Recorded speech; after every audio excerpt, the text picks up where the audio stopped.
Brought you by Meghdoot herbal. मुझे diabetes है। मेघदूत मधुशून्य ये हाई ब्लड शुगर और ब्लड प्रेशर को कंट्रोल तो करता ही है, साथ में ये मुझे काफी एनर्जेटिक रखता है। मेघदूत मधुशून्य खाओ, फिट एंड फाइन हेल्थ बना। 12 दिनों तक जीआरपी और घर वालों को परेशान करने के बाद आखिरकार अर्चना तिवारी की घर वापसी हो गई। लेकिन अर्चना तिवारी ने किस तरह से पुलिस को चकमा दिया, वो काफी चौंकाने वाला है।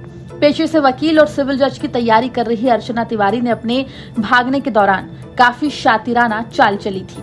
अर्चना ने एक आईडी सपना के नाम से भी बनवा रखी थी और अपने लापता होने के दौरान उसने अपने इस नाम का खूब इस्तेमाल भी किया। इसकी पुष्टि खुद जीआरपी के एसपी ने इस पूरे मामले का खुलासा करने के दौरान की।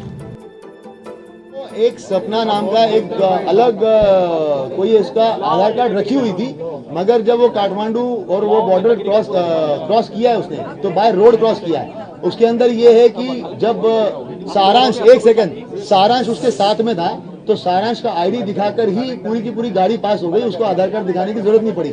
जब उसको वापस बुलाना था, एक सेकंड, जब उसको वापस बुलाना था तो हम लोगों ने वहां पर, वो एम्बेसी में गई, वहां पर भी हम लोगों ने बात करी, एम्बेसी के जो लोग थे वहां पर, और उसके बाद हम लोगों ने यहाँ से उसका वोटर आईडी जो है वो रिकवर करवाया, उससे बात करके कि उसके हॉस्टल में अलमारी में रखा हुआ है। वोटर आईडी निकालकर उसका पीडीएफ बना के एम्बेसी में भेजा वहाँ पे, और वहां से उसका टिकट बनवाकर और फिर धनगढ़ी भेजकर और उसको वापस बुलाया। सारांश ने माना है कि वो अर्चना को जो है युक्ति उसको प्यार करता था, लव या दोस्ती थी। ये सब जो है वो आप अर्चना से ही क्लियर कर लीजिए, लव प्यार वाला। बाकी अभी तो जो हमारे पास बयान है वो फ्रेंड। सपना नाम से क्या था, क्या उसने पहले से बनवा रखा था? उसका एक्चुअली घर का एक नाम और सपना भी है, तो उसने उसी नाम को अडॉप्ट कर लिया कि भाई मेरा नाम जो है वो सपना भी है करके। नहीं, आधार कार्ड तो उसका जो है वो इसी नाम से, अर्चना तिवारी का। घर का जो ऐसा होता है ना, हर आदमी का घर के भी एक नाम होता है, निकनेम टाइप का, निकनेम नहीं पर दूसरा नाम, तो उसका घर का एक नाम सपना भी है। तो उसने अपने आप को सपना नाम से ही जो है वो उसने अपने आप को सपना नाम से ही सारांश ने भी अपने घर वालों के सामने सपना नाम की लड़की का जिक्र किया था और बताया था कि वो सपना से प्यार करता है। हालांकि सारांश की मां ने दावा किया था कि उन्होंने अपने बेटे को नसीहत दी थी कि वो बड़े घर की लड़की है और उसके साथ रिश्ता नहीं हो सकता। किसी लड़की के बारे में बताया? हाँ, उसने 3-1 महीने पहले सपना ने एडवोकेट से बताया था उसने कि वो लड़की में उससे कागज के काम करवाता, और फिर बताया कि मैं इस लड़की से मतलब प्रेम करता, मतलब चाहता। हमने उसको मना कर दिया सर कि हम ये इतने मतलब इससे बड़े परिवार से नहीं कर पाए।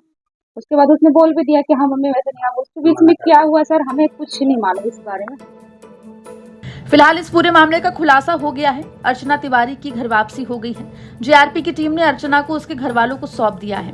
हालांकि इस पूरे मामले में यही बात अभी तक सामने आई है कि अर्चना तिवारी के ऊपर घर वाले शादी का दबाव डाल रहे थे और वो अपने करियर पर फोकस करना चाहती थी। दावा यह भी किया जा रहा है कि अर्चना तिवारी और सारांश के बीच कोई प्रेम प्रसंग नहीं था, लेकिन वो केवल दोस्त थे। लेकिन सवाल यह है कि आखिर जिस सपना नाम की लड़की का जिक्र जीआरपी के एसपी कर रहे हैं और सारांश की मां कर रही है, वो दोनों एक ही है या फिर अलग अलग? ब्यूरो रिपोर्ट, MP तक।